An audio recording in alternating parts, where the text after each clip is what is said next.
নমস্কার বন্ধুরা, উর্মিলা রন্ধনশালায় সবাইকে স্বাগত। বন্ধুরা, পানিরের সবজি এমন একটা সবজি, এটা যেভাবে বানানো হোক না কেন খেতে কিন্তু দুর্দান্ত হয়। আর এখন চলছে মটরের সিজন, তাই আমি আজকে বানাবো মটর পানির।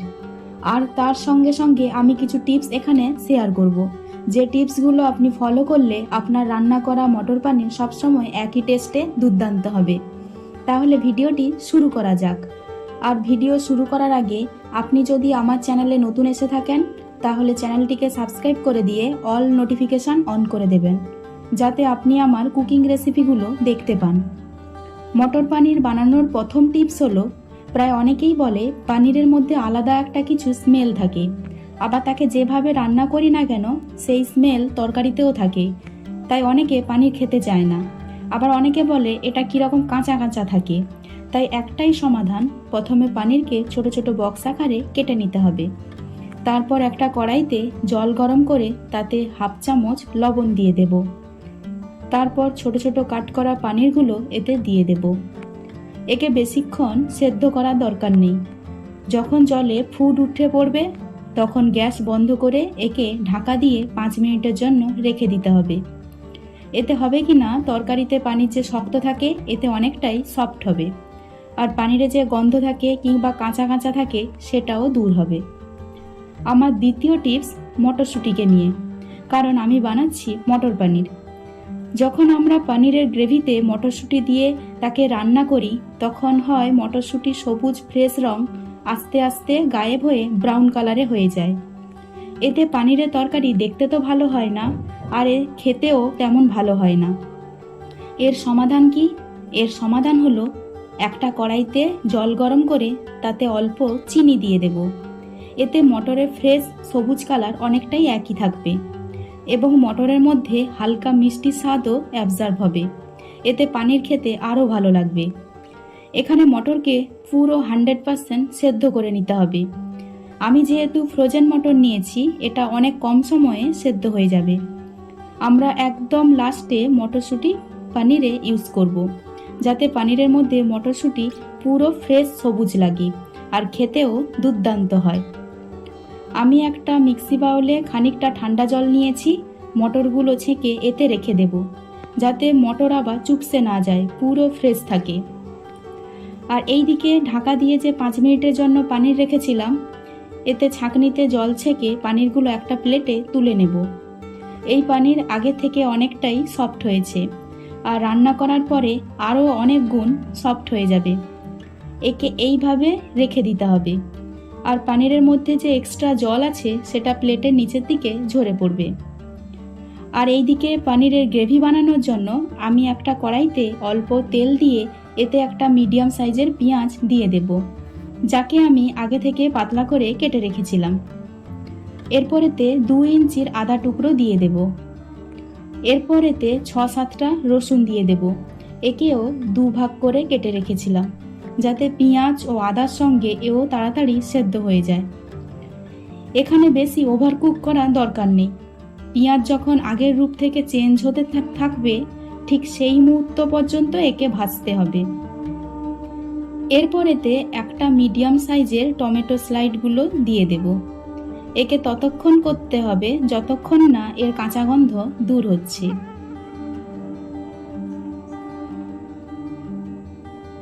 এরপর গ্যাস বন্ধ করে একে মিক্সি জারে নিয়ে নেব, গ্রাইন্ডারে পেস্ট করার জন্য। আর অবশ্যই মিক্সি জারে দেওয়ার আগে একে অবশ্যই ঠান্ডা করে নিতে হবে।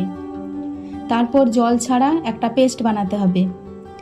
দেখুন বন্ধুরা, পুরো স্মুথ পেস্ট একটা তৈরি করে ফেলেছি। একদম লাস্ট স্টেপে আমি আরেকটা কড়াই বসিয়েছি। এতে 1 টেবিল চামচ বাটার দিয়ে দেব। আপনারা বাটার ছাড়াও তেল কিংবা ঘি দিয়েও করতে পারেন, তবে বাটার দিয়ে করলে খেতে ভালো হয়। বাটার পুরো গলে গেলে এতে দিয়ে দেব একটা তেজপাতা। তারপর দেব 1 চামচ গোটা জিরে। জিরে একটু ভেজে নেওয়ার পর এতে একটা শুকনো লঙ্কা দিয়ে দেব। আপনারা এতে কাঁচা লঙ্কাও দিতে পারেন যদি আপনি বেশি ঝাল খেতে পছন্দ করেন, তবে আমি এখানে ভালো কালারের জন্য শুকনো লঙ্কা গুঁড়ো ব্যবহার করব, তাই আমি কাঁচা লঙ্কা ব্যবহার করব না। শুকনো লঙ্কা থেকে গন্ধ বেরোলে এই সময় এতে গুঁড়ো মশলাগুলো দিয়ে দেব। এতে 1 চামচ ধনে গুঁড়ো দিয়ে দেব। তারপর হাফ চামচ হলুদ গুঁড়ো দিয়ে দেব। এরপর হাফ চামচ লঙ্কা গুঁড়ো দিয়ে দেব। এই সব গুঁড়ো মশলাকে বাটারের সঙ্গে ভালো করে নেড়ে নিতে হবে। এতে মশলার কালারও যেমন ভালো আসে, তেমনি খেতেও ভালো হয়। আপনারা বাড়িতে করলে তফাৎটা নিশ্চয়ই বুঝতে পারবেন। এরপর এতে আমি যে পেস্ট তৈরি করে রেখেছিলাম সেটাই এতে দিয়ে দেব। এই মুহূর্তে জল দেওয়া যাবে না, একে এখন কষিয়ে নিতে হবে। আর মটর পানির রান্না করার সময় বেশি গোটা মশলা যেমন এলাচ, দারচিনি, লং এগুলো দেওয়া যাবে না, না হলে এটি শাহি পানির হয়ে যাবে। একমাত্র শাহি পানির রান্না করতে তাতে এই গোটা মশলাগুলো ব্যবহৃত হয়। মটর পানির রান্না করতে একদম কম গোটা মশলা ব্যবহার করতে হবে, যেন এটা মটর পানিরের মতো খেতে হয়। মশলাতে কন্টিনিউ খুন্তি চালাতে থাকতে হবে। তারপর আস্তে আস্তে মশলা থেকে বাটার আলাদা হতে থাকবে। যত ভালো করে মশলাকে কষতে পারবেন তত ভালো গ্রেভির টেস্ট হবে। মশলা থেকে বাটার রিলিজ হতে শুরু করলে এরপর এতে জল দিয়ে দেব। এখানে আমি জল আলাদা করে গরম করে রেখেছিলাম, সেটাই মিক্সি জারে যে মশলা লেগে আছে তাতে দিয়ে এতে ঢেলে দেব এবং আন্দাজ মতো আরও একটু জল দিয়ে দেব। গরম জল দিলে এতে কুকিং প্রসেস লেট হয় না, আর গ্রেভির টেক্সচারও ভালো থাকে এবং তাড়াতাড়ি প্রসেসটা আরও এগিয়ে যেতে থাকে। আর মটর পানিরের টেস্টকে আরও কয়েক গুণ বাড়ানোর জন্য আমি একটা প্যানে কিছুটা কাসুরি মেথি দিয়ে একে লো ফ্লেমে ড্রাই রোস্ট করে নিতে হবে। এতে বড় বড় মেথি পাতা মুখের মধ্যে আসবে না, আর এটি হাতে ঘষে নিলে ইজিলি গুঁড়ো হয়ে যাবে আর মটর পানিরের টেস্টকে আরও কয়েক গুণ বাড়িয়ে দেবে। এরপর এতে 1 চামচ টমেটো সস দিয়ে দেব। এতে টমেটো সসের হালকা মিষ্টি ভাব গ্রেভির টেস্টকে সুন্দর রাখবে। গ্রেভিতে যখন ফুড উঠবে তখন এতে পানিরগুলো দিয়ে দিতে হবে। পানির দিয়ে একে বেশিক্ষণ খুন্তি দিয়ে নাড়াচাড়া কিংবা রান্না করা দরকার নেই, না হলে সফট পানিরগুলো ভেঙে যেতে পারে। এরপর এতে স্বাদ অনুযায়ী লবণ দিয়ে দেব। তারপর এতে পানির মশলা দিয়ে দেব। বাজারে প্যাকেট হিসাবে যে পানির মশলা কিনতে পাওয়া যায় এটা সেটাই। এরপর একে ঢাকা দিয়ে আর 3 মিনিট রান্না করে নেব। অবশ্যই ঢাকা দিয়ে দেবেন, না হলে নিজের গায়ে গরম গরম ছিটকে আসবে। ঢাকা খুলে নেড়ে নিয়ে ওপর থেকে ফ্রেশ মটরশুঁটি দিয়ে আবার 2 মিনিটের জন্য রান্না করলে মটর পানির পুরো রেডি হয়ে যাবে। আশা করি আজকের ভিডিওটি আপনাদের ভালো লেগেছে। ভালো লেগে থাকলে অবশ্যই একটা লাইক, শেয়ার এবং কমেন্টে জানাবেন কেমন লেগেছে। আর প্লিজ একটা সাবস্ক্রাইব করে দেবেন। আবার দেখা হবে নতুন কোনো রেসিপি নিয়ে উর্মিলার রন্ধনশালায়।